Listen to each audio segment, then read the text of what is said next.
got so motherfucking design on right now. Bring it down, bring it down, bring it down. I got 3 old guys who walk. Assalamualaikum warahmatullahi wabarakatuh. Perkenalkan, nama saya Dinda Aprilia Putri dari kelas Pendidikan Bahasa Arab, mata kuliah Sejarah Peradaban Islam. Pada kesempatan kali ini, saya akan menjelaskan tentang imperialisme Barat terhadap dunia Islam pada mata kuliah Sejarah Peradaban Islam. Pembahasan yang pertama yaitu periodisasi Islam. Menurut Harun Nasution dan Nuruzzaman Siddiqui, dibagi menjadi 3, yaitu yang pertama periode klasik. Periode klasik dimulai sejak tahun 650 Masehi sampai 1250 Masehi. Yang kedua, periode pertengahan.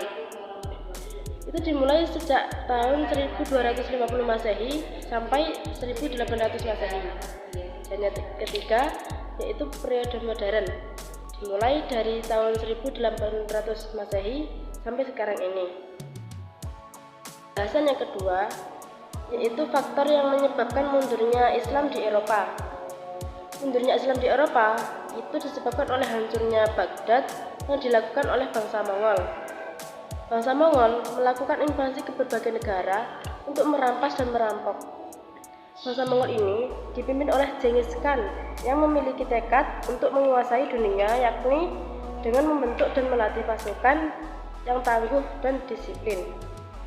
Bangsa Mongol berhasil menghancurkan beberapa negeri dan wilayah Islam di Asia Tenggara sampai ke negeri Syam bagian selatan. Setelah Genghis Khan meninggal, dia digantikan oleh cucunya, yaitu Hulagu Khan. Sehingga para khalifah memohon kepada Hulagu Khan agar berdamai, tapi Hulagu Khan menolak.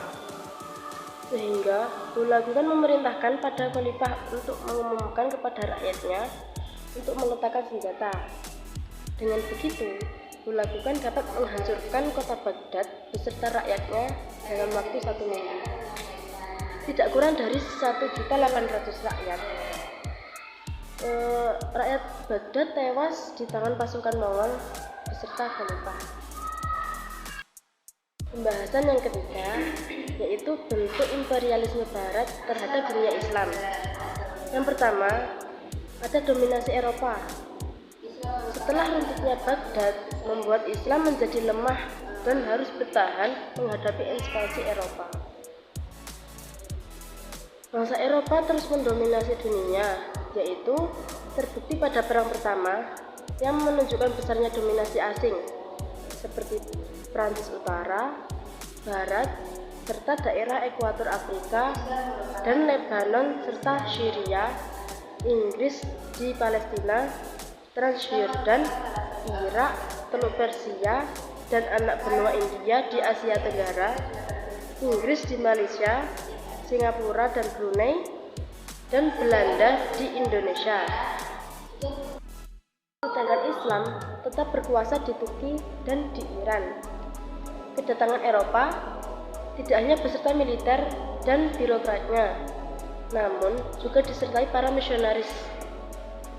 Para misionaris yaitu para pemuka agama yang siap untuk menyebarkan agama Kristen. Hal tersebut, umat Islam mendapatkan 2 ancaman, yakni tentara dengan kekuatan senjatanya yang lengkap dan siap untuk melakukan penjajahan, dan juga para misionaris yang siap untuk mengglorifikasikan perang suci. Dan yang keempat, yakni bukti imperialisme Barat. Yang pertama, yaitu menggantikan bahasa dan sejarah setempat dengan kurikulum Barat.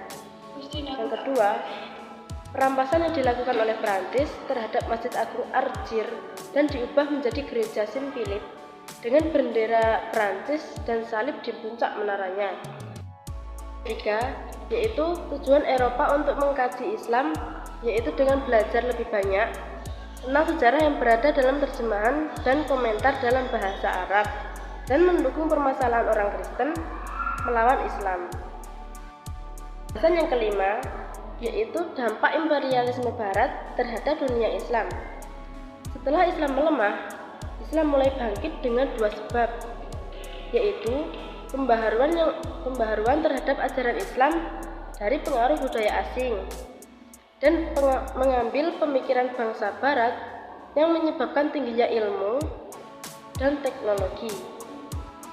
Menurut John L. Esposito, respon umat Islam terhadap pengaruh modernisasi yang berasal dari Barat, yaitu yang pertama, umat Islam menganggap umat Kristen Eropa sebagai kelompok yang tidak beriman atau kafir, sehingga umat Islam menjadikan Kristen sebagai musuh dan lebih baik untuk dihindari.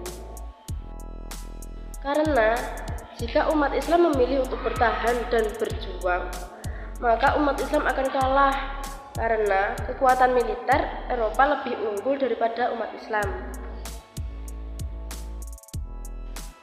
Dampak yang kedua, yaitu umat Islam berpikir bahwa bangsa Barat memiliki kekuatan militer dan birokrasi modern yang baik. Bangsa Barat juga mengembangkan ilmu pengetahuan yang terkait dengan persenjataan modern.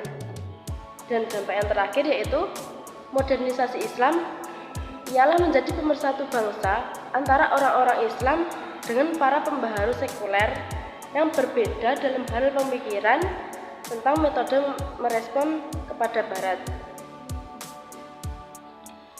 Sekian dari saya, ada kurang lebihnya mohon maaf. Wallahul muwaffiq ila aqwamit thoriq. Wassalamualaikum warahmatullahi wabarakatuh.